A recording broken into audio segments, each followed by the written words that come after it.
Bismillahirrahmanirrahim.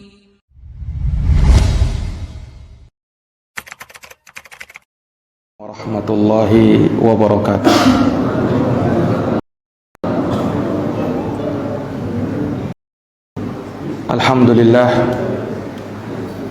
Alhamdulillahi rabbil alamin. Wa bihi ilahul awwalin wal akhirin. Wa asyhadu anna Muhammadan abduhu wa rasuluhu shadiqul amin. Sallallahu alaihi wa ala alihi wa sahbihi wa man tabi'ahum bi ihsanin ila yaumiddin wa sallama tasliman katsira, amma ba'd.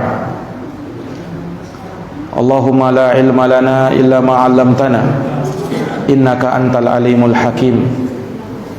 Allahumma 'allimna ma yanfa'una wanfa'na bima 'allamtana wa zidna ilman ya karim. Ma'asyaral muslimin wal muslimat, al ikhwa wal akhwat, hadirin wal hadirat, jamaah salat maghrib yang dirahmati dan dimuliakan oleh Allah Subhanahu wa taala. Alhamdulillahi bi ni'matihi tatimmus shalihat.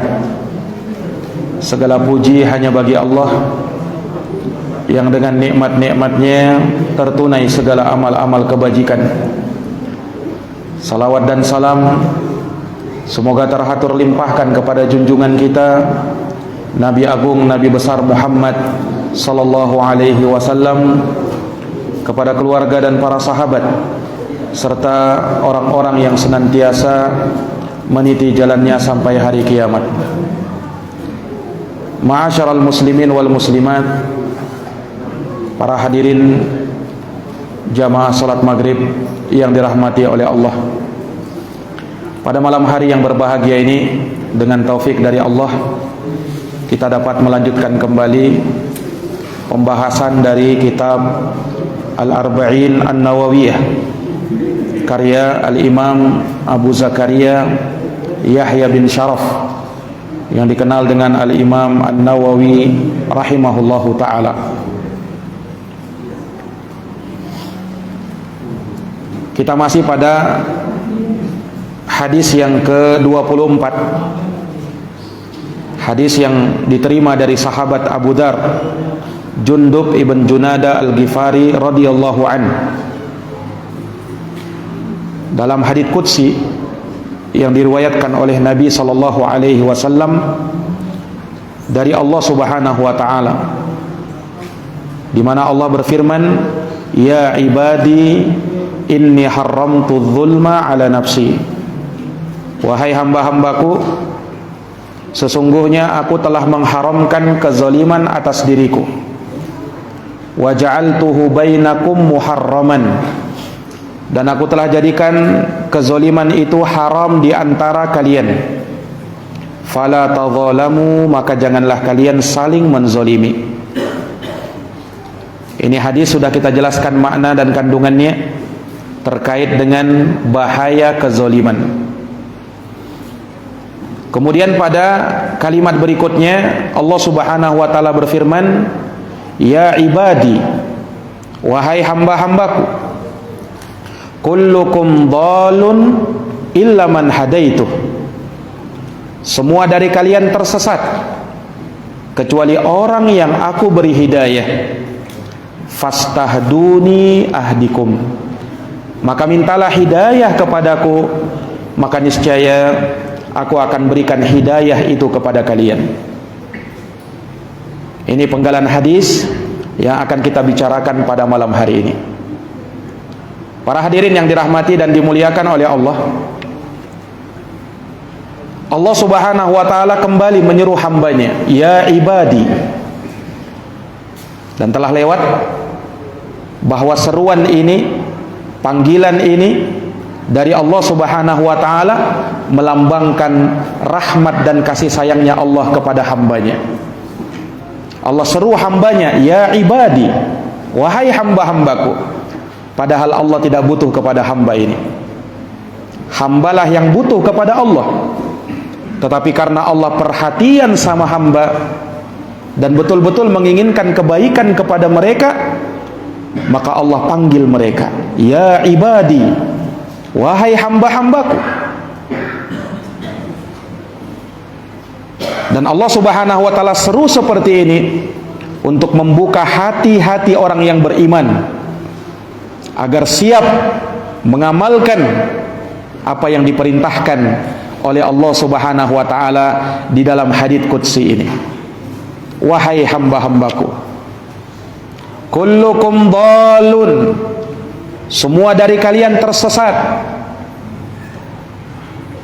jauh dari jalan yang lurus, illa man hadaituh, kecuali orang yang aku beri hidayah kepadanya. Jadi orang yang aku beri taufik untuk menempuh jalan yang lurus. Maka daripada itu, fastahduni, minta hidayah kepadaku, yani mohon kepadaku hidayah. Ahdikum, niscaya aku akan beri hidayah itu kepada kalian. Niscaya aku akan berikan taufik kepada kalian untuk menempuh jalan yang lurus.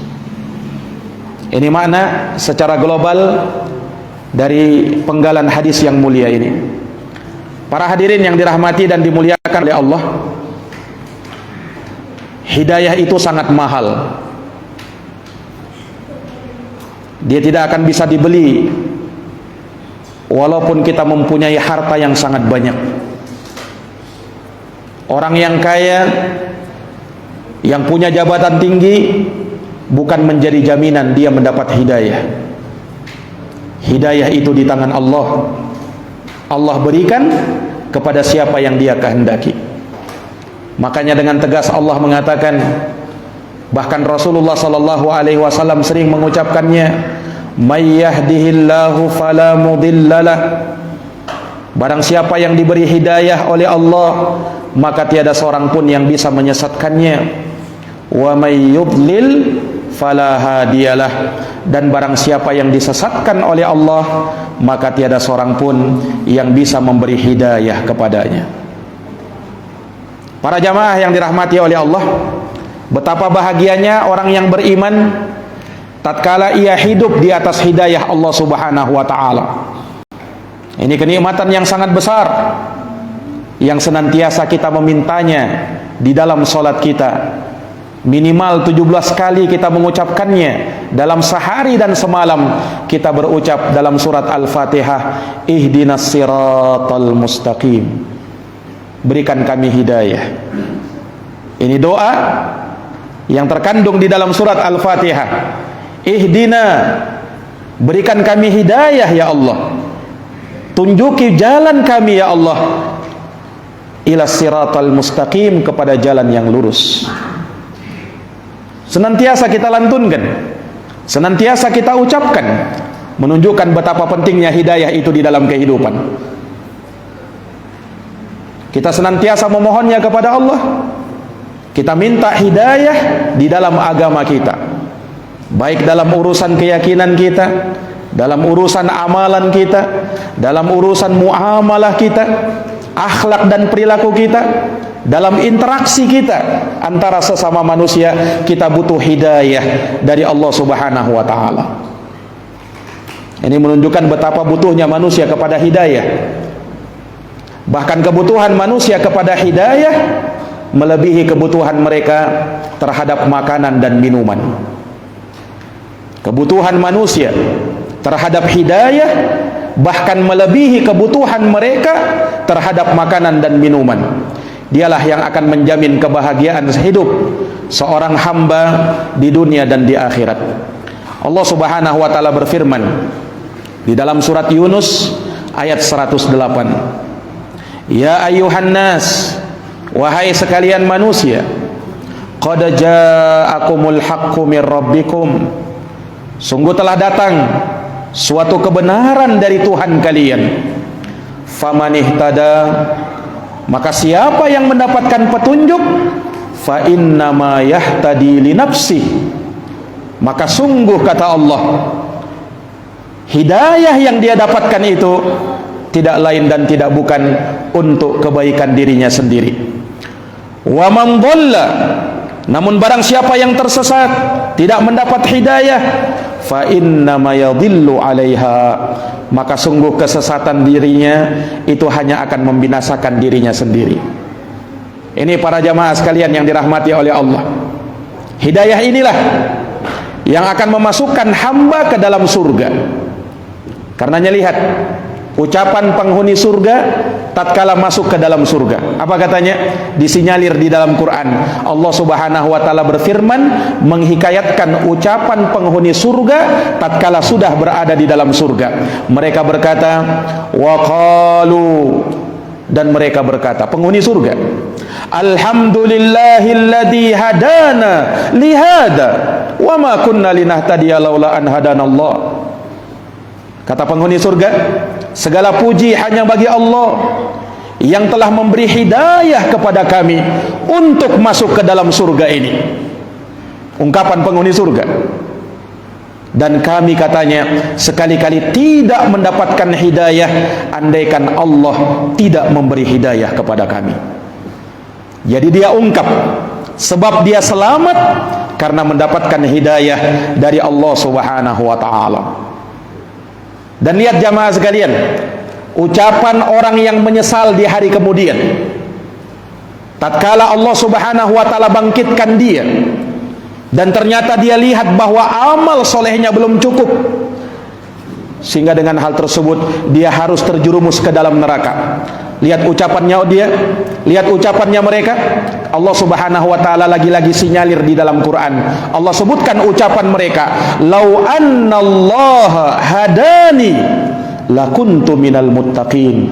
Orang ini berkata, orang yang menyesal ini, andaikan Allah memberi hidayah kepada saya.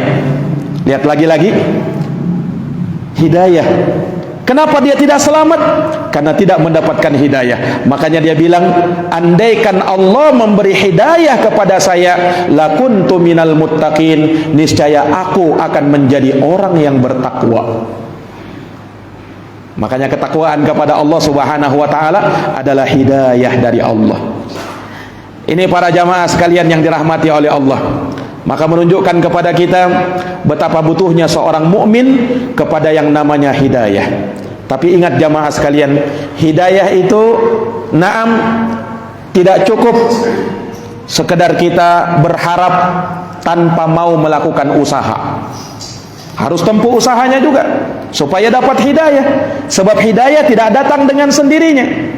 Hidayah Allah berikan kepada orang yang mau memohonnya dan mau mengusahakannya. Makanya Allah berfirman, walladzina jahadu fina lanahdiyannahum subulana.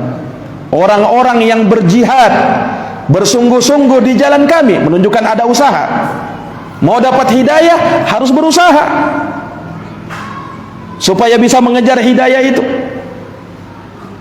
Walladzina jahadu fina, kata Allah, orang-orang yang bersungguh-sungguh di jalan kami, lanahdiyannahum, maka pasti sungguh kami beri hidayah kepada mereka, subulana, menuju jalan-jalan kami. Dengan adanya apa? Usaha dan kesungguhan, Allah akan beri hidayah. Ini para jamaah yang dirahmati dan dimuliakan oleh Allah. Lalu bagaimana caranya kita bisa mendapatkan hidayah? Agar hidayah tersebut menyinari hati-hati kita dan terus terpatri di dalam kolbu-kolbu kita, maka ketahuilah jamaah sekalian, tatkala Allah Subhanahu wa taala perintahkan hamba untuk mencari rezeki yang halal, maka kita lihat betapa semangatnya manusia untuk bisa mengusahakan rezeki itu. Banting tulang peras keringat untuk bisa mendapatkan rezeki dari Allah Subhanahu wa taala. Berusaha dengan sungguh-sungguh. Maka jamaah sekalian, harusnya usaha kita, upaya kita untuk mencari hidayah lebih daripada itu. Karena dia keselamatan bagi kita di dunia dan di akhirat. Keselamatan bagi kita di dunia dan di akhirat. Makanya hidayah adalah kehidupan bagi hati seseorang. Hidayah adalah cahaya di dalam kehidupan seseorang. Demi Allah, tanpa hidayah seseorang akan berada di dalam kegelapan. Hidayah itu bagaikan cahaya, Pak. Kesesatan adalah kegelapan. Orang yang tak dapat hidayah gelap hidupnya, tak dapat cahaya. Tapi orang yang mendapatkan hidayah, maka dia akan mendapatkan cahaya di dalam hidupnya. Dia akan bisa tahu mana yang baik, mana yang buruk. Dia tahu mana yang halal, mana yang haram. Dia tahu mana jalan ke surga dan mana jalan ke neraka. Ini jamaah yang dirahmati dan dimuliakan oleh Allah. Nah, makanya lihat orang-orang yang mereka mengikuti hidayah Allah Subhanahu wa taala, dijamin oleh Allah kesesatan tidak akan menghampiri dirinya. Allah berfirman, "Famanittaba'a hudaya fala yadhillu wala yashqa." Orang-orang yang mengikuti petunjukku, kata Allah, maka aku jamin fala yadhillu wala yashqa. Dia tidak akan sesat dan tidak akan sengsara.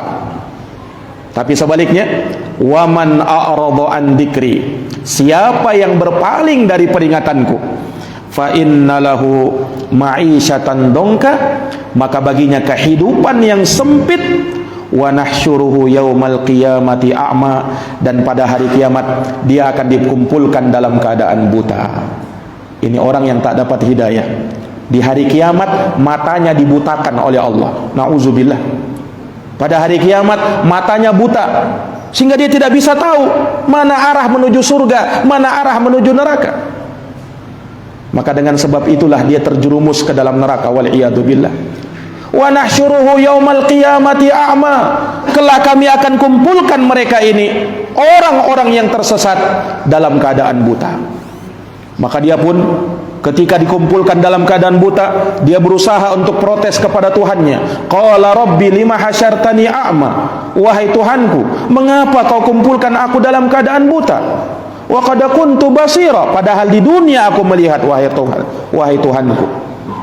Maka dia pun dijawab oleh Allah ucapannya ini, qala kadzalika, demikianlah kata Allah, atatka ayatuna, telah datang ayat-ayat kami kepada kamu, fanasitaha, tapi kamu sengaja melupakannya, wa kadzalikal yauma tunsa, maka pada hari ini pun engkau kami lupakan, kata Allah Subhanahu wa taala. Ini nasib kesudahan orang-orang yang tak mendapat hidayah dari Allah Subhanahu wa taala. Para jamaah yang dirahmati dan dimuliakan oleh Allah, ketika kita ingin mendapatkan hidayah dari Allah Subhanahu wa taala, maka pegang agama ini. Pelajari agama ini. Pelajari tuntunan agama, pelajari Quran, pelajari hadis Nabi sallallahu alaihi wasallam. Sebab orang yang berpegang teguh kepada Quran dan Sunnah, maka dijamin tidak akan sesat. Rasulullah bersabda dalam hadis yang masyhur riwayat Imam Malik dalam kitabnya Al-Muwatta, taraktu fikum amrayni, aku tinggalkan kepada kalian dua perkara, ma in tamassaktum bihima, kalau kalian berpegang teguh dengan dua perkara ini, lan tadillu abadan, kalian tak sesat selama-lamanya. Apa itu? Kitaballahi wa sunnati, Al-Quran dan sunnahku. Makanya Quran dan sunnah adalah sumber hidayah. Mau dapat hidayah, pelajari agama. Mau dapat hidayah, pegang kuat Al-Quran dan Al-Hadis. Mau dapat hidayah, pelajari dia di majelis-majelis taklim, di majelis-majelis ilmu yang dibacakan padanya qala Allah wa qala Rasul. Allah berfirman, Rasulullah bersabda. Itulah yang dengannya kita akan mendapatkan hidayah dari Allah Subhanahu wa taala. Para jamaah yang dirahmati dan dimuliakan oleh Allah, Rasulullah sallallahu alaihi wasallam menerangkan kepada kita bagaimana caranya kita bisa mendapatkan hidayah. Dimulai dari perkara yang paling mendasar terlebih dahulu, yaitu perkara hati, Pak. Perkara hati. Ketika kita ingin mendapatkan hidayah, maka luruskan hati kita, bersihkan hati kita, selamatkan hati kita untuk senantiasa dekat dengan Allah, untuk senantiasa rindu untuk mencari kebenaran, untuk senantiasa rindu untuk mendengarkan ayat-ayat Allah dan hadits-hadits Rasulullah sallallahu alaihi wasallam. Hindarkan hati ini dari penyakit-penyakit hati. Penyakit hati berupa kesombongan, penyakit hati berupa iri dengki. Karena orang yang seperti ini hidayah jauh dari dirinya. Orang yang mendapatkan hidayah adalah orang yang tatkala dia tahu kebenaran, hatinya condong kepada kebenaran itu dan senantiasa akan ikut kepada kebenaran itu. Sementara orang yang disesatkan oleh Allah, maka tatkala dia tahu kebenaran, dia tidak mau ikut jalan kebenaran, atau dia dijauhkan sama sekali dari kebenaran itu. Makanya Al-Imam Al-Hafidh Ibnu Rajab rahimahullahu ta'ala, beliau menyebutkan manusia itu di dalam masalah hidayah terbagi menjadi 3 golongan, kata beliau. Yang pertama Rasyid. Rasyid itu yang tahu kebenaran kemudian mengikuti kebenaran. Ini Rasyid. Inilah orang yang dapat hidayah. Yang kedua Ghawi. Ghawi itu dia tahu kebenaran, sudah tahu tapi tidak mau ikut kebenaran. Ini Ghawi. Ini menyimpang yang seperti ini. Dan yang ketiga Dol. Dol ini orang yang tersesat. Nah, itulah orang yang tahu hidayah, orang yang sama sekali tak tahu hidayah secara menyeluruh. Jadi ada Rasyid, ada Ghawi, ada Dol. Dan kita memohon kepada Allah Subhanahu wa taala semoga digolongkan ke dalam barisan ar-rasyidin, orang-orang yang rasyid, yang tahu kebenaran dan dia mau mengikuti kebenaran itu. Para jamaah yang dirahmati dan dimuliakan oleh Allah, penyakit hati banyak menghinggapi manusia. Penyakit hati berupa riya, beramal karena ingin dilihat, ingin didengar, ingin dipuji, pamer dengan amalannya. Ini penyakit hati. Penyakit hati berupa taklid kepada selain Quran dan sunnah Nabi sallallahu alaihi wasallam. Nah, inilah yang menyebabkan tersesatnya dan tidak maunya orang-orang musyrikin mengikuti agama Rasulullah sallallahu alaihi wasallam. Kenapa? Mereka lebih ikut kepada agama nenek moyang mereka. Lihat di dalam Quran, Pak, Allah Subhanahu wa taala sebutkan bagaimana usaha Nabi kita Muhammad sallallahu alaihi wasallam mengajak orang-orang musyrikin Quraisy untuk masuk ke dalam agama ini. Tapi mereka tolak. Mereka tidak mau terima dakwahnya Rasulullah. Kenapa? Hati mereka sudah diselimuti dengan taklid. Taklid buta kepada nenek moyang. Allah berfirman dalam Quran, wa idza qila lahum ittabi'u ma anzalallah, dan apabila dikatakan kepada mereka ayo ikut kepada apa yang Allah turunkan, lihat jawabannya orang musyrikin, qalu, mereka mengatakan, bal nattabi'u ma alfaina alaihi abana, yang kami mau ikut hanya apa yang kami dapati dari nenek moyang kami. Ini agama nenek kami ini, jangan kau berani rubah-rubah. Itu orang musyrikin dulu, Pak. Taklid kepada nenek moyangnya. Nah, makanya sampai Abu Thalib pamannya Nabi sallallahu alaihi wasallam tidak mendapat hidayah gara-gara ini juga. Sampai-sampai Nabi, Pak, betapa sayangnya beliau dengan pamannya ini yang sudah membesarkan beliau sallallahu alaihi wasallam, yang sudah melindungi beliau sallallahu alaihi wasallam.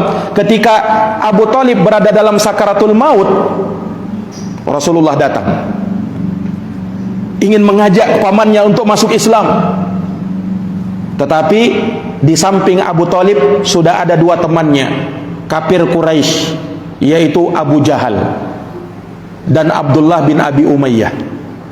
Nah, ini yang mendampingi Abu Thalib ketika mau meninggal. Nabi datang, Nabi bersabda kepada Abu Thalib, ya ammi, qul la ilaha illallah kalimatan uhajulaka biha indallah. Wahai paman, tolong ucapkan la ilaha illallah, satu kalimat yang aku jadikan hujjah bagi kamu di hadapan Allah nantinya. Mendengarkan itu, Abu Jahal, Pak, bapaknya kejahilan ini, langsung ngomong kepada Abu Thalib, atarghabu an millati Abdul Muttalib. Abu Thalib, kamu sudah benci ya dengan agama bapakmu, agama nenek moyangmu? Kau sudah benci itu? Ini yang menjadikan berat Abu Thalib untuk masuk Islam. Oh, diingatkan dengan agama nenek moyang. Oh, enggak bisa ini. Nah, Nabi SAW berusaha terus mengucapkan kalimat itu. Ya ammi, qul la ilaha illallah. Tapi subhanallah, memang betul hidayah di tangan Allah, bukan di tangan Nabi Muhammad SAW. Allah tak beri hidayah kepada pamannya, meninggal dalam keadaan kafir. Nauzubillahi min zalik. Nah, makanya Allah turunkan ayat, innaka la tahdi man ahbabta walakinallaha yahdi man yasha.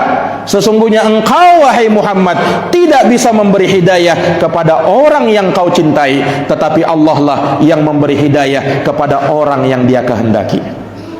Hidayah di tangan Allah Subhanahu wa ta'ala. Para jamaah yang dirahmati oleh Allah, lihat penghalang hidayah itu tatkala seseorang lebih cenderung kepada agama nenek moyangnya. Inilah agama orang-orang musyrikin. Ketika diingatkan kepada kebenaran, ketika diingatkan untuk masuk Islam, mengikuti Al-Quran dan hadis Nabi, bal nattabi'u ma alfaina alaihi aba'ana. Kata mereka, kami hanya mau ikut agama nenek moyang kami. Tak mau mereka lepas itu.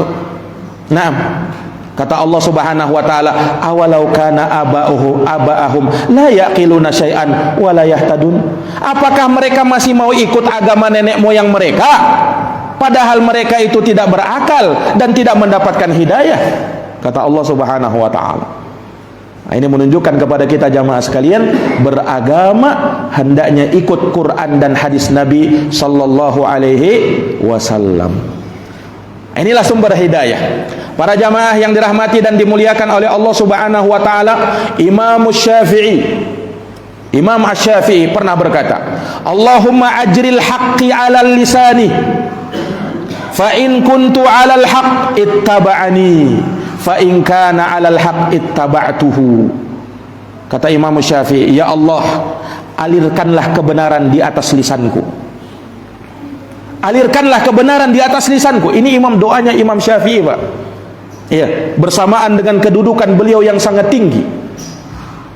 Imam besar, ulama besar, imamnya kaum muslimin, Imam Syafi'i rahimahullah. Beliau berdoa seperti ini, ya Allah, alirkan kebenaran di lisanku ini ya Allah. Fa in kuntu 'alal haqq, jika aku berada di atas kebenaran ya Allah, maka orang-orang tersebut kaum muslimin mau mengikuti kebenaran yang ada pada diriku. Fa in kana 'alal haqq, maka jika dia di atas kebenaran, ittaba'tuhu, aku yang akan mengalah dan akan ikut kepada dirinya. Nah, ini tawaduknya Imam Syafi'i rahimahullah. Beliau tidak mengklaim kebenaran itu hanya ada pada diri beliau saja. Nah, karena aku manusia biasa, aku bisa salah dan aku bisa benar. Beri hidayah kepadaku ya Allah. Kalau kebenaran itu ada pada diriku, mudah-mudahan kaum muslimin ikut aku. Dan kalau kebenaran itu tidak ada pada diriku, mudah-mudahan aku bisa rujuk taubat darinya dan aku ikut kebenaran itu. Ini para jamaah yang dirahmati dan dimuliakan oleh Allah Subhanahu wa taala. Maka ini dari perkara yang bisa mendatangkan hidayah. Apa itu? Bersihkan hati dari segala penyakit-penyakit yang mengotorinya. Kemudian dari perkara yang bisa mendatangkan hidayah juga, hidayah itu akan datang kepada orang-orang yang penyabar. Sabar dalam menjalankan perintah Allah, sabar dalam meninggalkan larangan-larangan Allah, sabar dalam menerima takdir dan ketentuan Allah. Sabar itu ada 3. Sabar ketika menjalankan ketaatan, perlu kesabaran itu. Kita sholat butuh kesabaran. Kita mau puasa nanti butuh kesabaran. Kita mau melakukan ketaatan apa saja butuh kesabaran. Demikian pula sabar dalam meninggalkan larangan butuh kesabaran. Menahan diri dari godaan syahwat butuh kesabaran.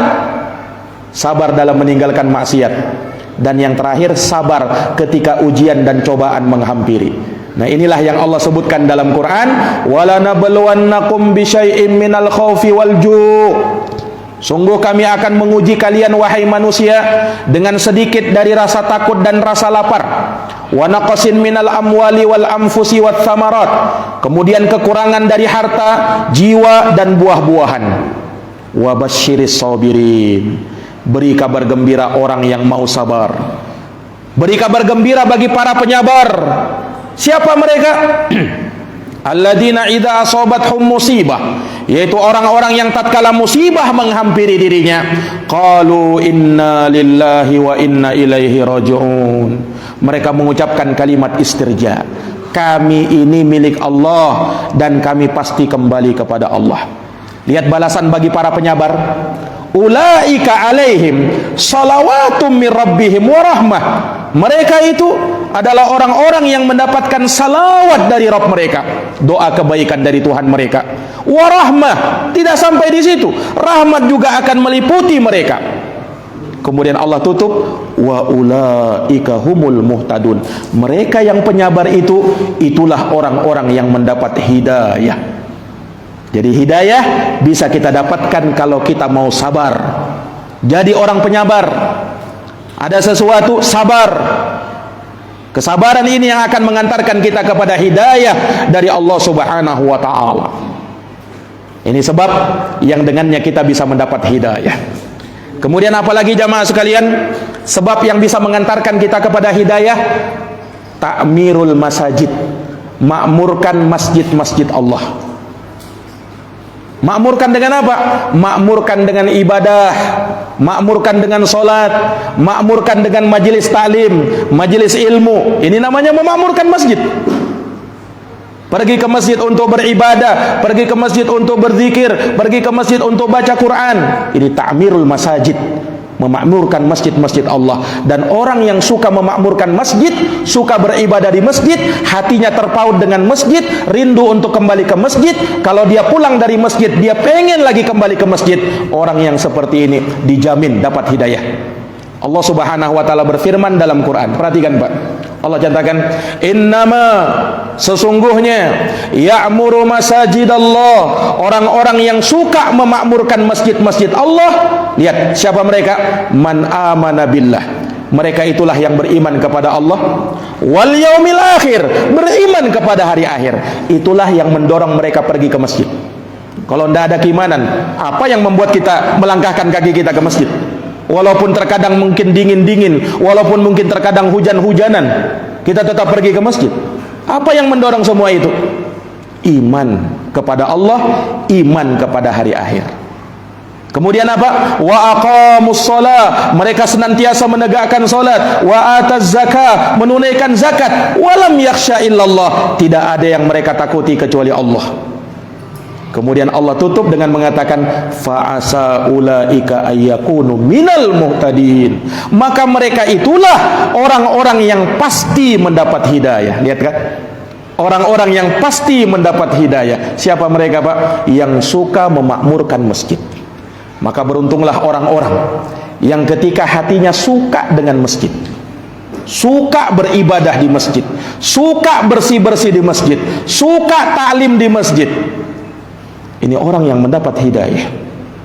Para jamaah yang dirahmati dan dimuliakan oleh Allah, sebab Allah Subhanahu wa ta'ala nyatakan hidayah ada pada diri mereka.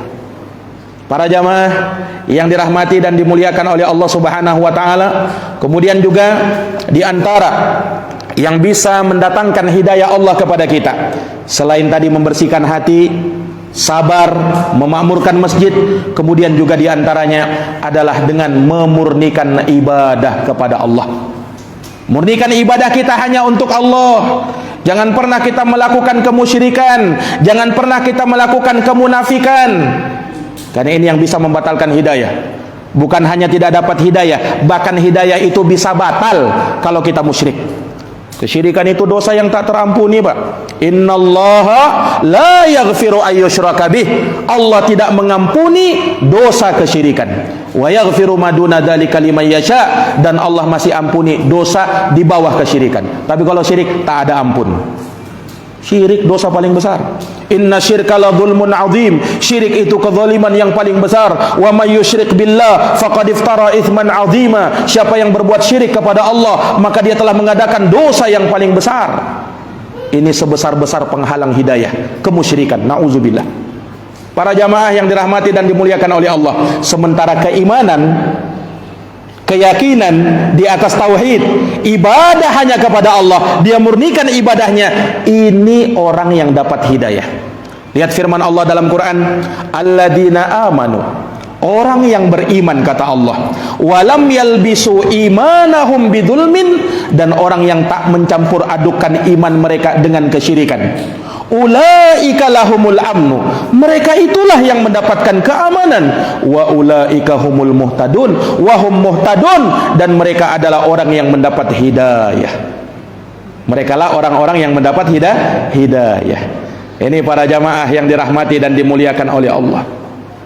Kemudian apa lagi yang bisa menjaminkan hidayah kita dari Allah Subhanahu wa taala? Senantiasa inabah kepada Allah. Inabah, Pak. Inabah itu dari kata anaba yunibu inabatan. Artinya kembali kepada Allah. Bertaubat, senantiasa rujuk kepada Allah. Ini namanya inabah. Ada apa-apa, kembalikan kepada Allah. Ada apa-apa, kembalikan kepada Allah. Ada masalah, kembalikan kepada Allah. Dia selalu bermunajat kepada Allah Subhanahu wa taala, dan kalau dia melakukan perbuatan dosa, pelanggaran dan maksiat, dia cepat kembali kepada Allah, taubat kepada Allah Subhanahu wa taala. Nah, orang yang seperti inilah orang yang juga akan mendapatkan hidayah dari Allah Subhanahu wa taala. Makanya disebutkan, orang-orang yang bertaubat ini, orang-orang yang senantiasa kembali kepada Allah. Allah Subhanahu wa taala berfirman, "Fa innallaha yadhillu may yasha wa yahdi ilaihi man anab." Sesungguhnya Allah menyesatkan orang yang dia kehendaki dan memberi hidayah kepada orang yang senantiasa inabah kepada Allah. Inabah kepada Allah, kembali kepada Allah. Ini para jamaah yang dirahmati dan dimuliakan oleh Allah Subhanahu wa taala. Iya.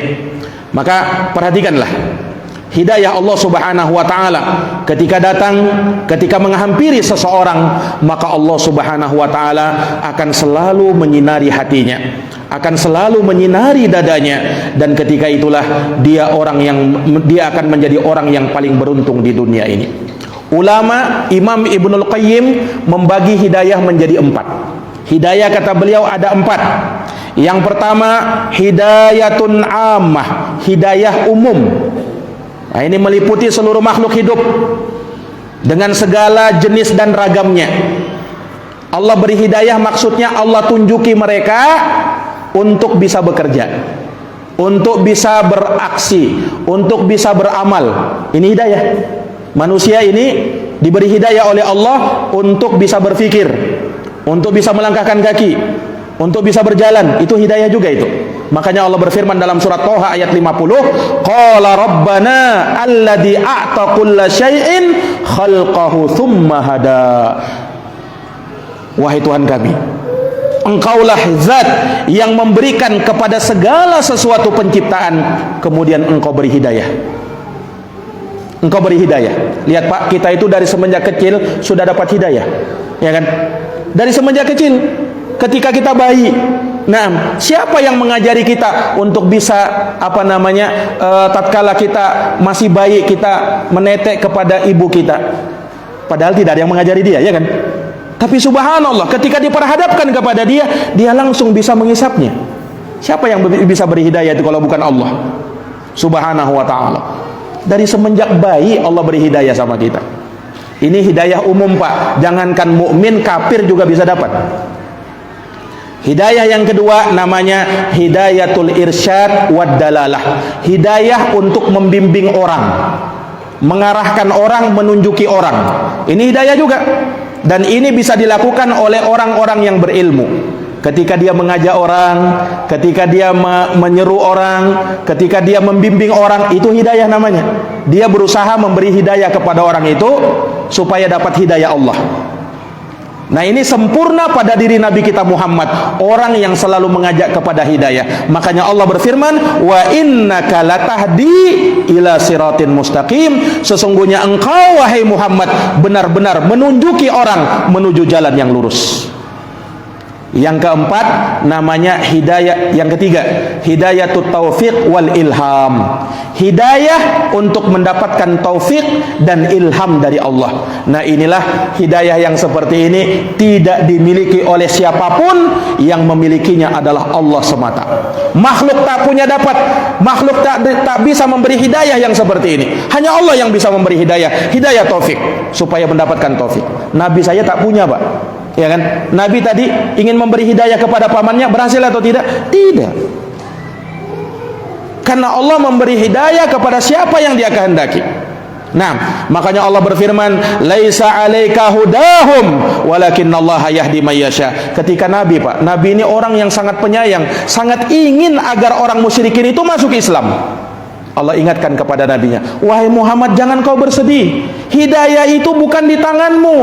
Allah yang memberi hidayah kepada siapa yang dikehendaki. Tugasmu cuma menyampaikan." Tugasmu cuma menyampaikan. Bukan tugasmu itu supaya orang bisa dapat hidayah semua. Nah, itu harapan memang. Tetapi ada yang menerima hidayah, ada juga yang menolak hidayah. Itu masalahnya. Makanya tidak semua orang yang hidup di zaman Nabi seperti Abu Bakar dan Umar. Ada juga Abu Jahal, ada juga Abu Lahab. Tidak semua seperti Abu Bakar dan Umar. Padahal Nabi yang mendakwahi ini. Kurang apa lagi, Pak, Nabi itu kalau mendakwahi? Lembutnya bukan main, akhlaknya luar biasa. Tapi Abu Jahal, Abu Lahab dapat hidayah enggak? Tidak dapat hidayah. Justru menentang Nabi SAW, memerangi Nabi SAW. Memang kalau orang sudah tetapkan vonis berada di atas kesesatan, apapun diberikan kepada dia, dia tutup telinganya, tidak mau dengar hidayah. Memang sudah dicap oleh Allah Subhanahu Wa Taala, ini orang jauh dari kebenaran. Usaha kita semampu apapun tidak bisa, Pak. Yang memiliki cuma Allah Subhanahu Wa Taala. Yang terakhir, ini yang keempat, hidayah yang keempat yang disebutkan oleh Imam Ibnul Qayyim, hidayah untuk masuk surga. Yani ketika di akhirat kita butuh hidayah lagi, Pak. Kita butuh hidayah lagi karena di akhirat praharanya sangat besar. Praharanya sangat besar. Kita butuh hidayah untuk bisa masuk ke dalam surga. Di akhirat ada zulmah, kata Nabi, ada kegelapan. Orang tidak bisa melihat, orang tidak bisa terbimbing ke dalam surga kecuali orang-orang yang diberi hidayah. Itulah yang tadi kita sebutkan ayatnya dalam Quran, ya, ucapan penghuni surga ketika masuk ke dalam surga apa? Alhamdulillahilladzi hadana lihada wa ma kunna linahtadiya laula an hadanallah. Kami tidak bisa mendapatkan petunjuk hidayah untuk bisa masuk surga kalau bukan Allah yang memberi hidayah kepada kami. Nah, ini para jamaah yang dirahmati dan dimuliakan oleh Allah Subhanahu Wa Taala. Maka semoga dengan ini, ya, memberikan kepada kita jamaah sekalian kehidupan untuk senantiasa mencari dan mengusahakan hidayah itu, dan semoga Allah Subhanahu Wa Taala membimbing kita di atas hidayah, membimbing kita di atas jalan kebenaran sampai akhir hayat kita, dan semoga Allah menjadikan kita termasuk dari hamba-hamba yang selalu mendapatkan taufik dan hidayahnya dimanapun kita berada sampai akhir hayat kita biidznillah taala. Innahu waliyudzalika wal qadiru alaih. Subhanakallahumma wa bihamdika asyhadu an la ilaha illa anta astaghfiruka wa atubu ilaik. Walhamdulillahi rabbil alamin. Assalamualaikum warahmatullahi wabarakatuh.